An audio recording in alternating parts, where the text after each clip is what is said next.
for a hearing in the United States Senate.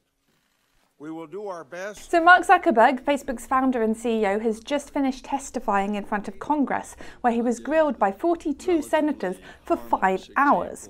He more or less pulled it off. He managed to avoid being asked whether he was going to resign. He managed to avoid committing to regulation that he hadn't already agreed to. And he ducked questions about Facebook's business model. He wasn't brilliant at explaining the technicalities, part of which is understandable because the senators often had quite confused questions, showing their lack of understanding, and part of which was probably trying to get out of some of the core questions surrounding the data.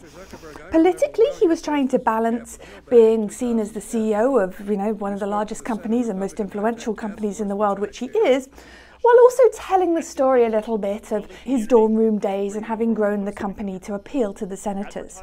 Interestingly, he also referred to competition from China a couple of times, which is not something he brings up often, but was perhaps designed to make senators feel like they shouldn't be bashing their own homegrown tech industry if it faces competition from elsewhere. Democrats seemed more interested in pushing him a little bit harder and going for regulation a little bit harder, whereas Republicans were concerned that if there was regulation on social media platforms, it would stop a new Facebook, another Facebook in a dorm room somewhere, from ever growing. Hannah Kuchler, Financial Times, San Francisco. Hate speech.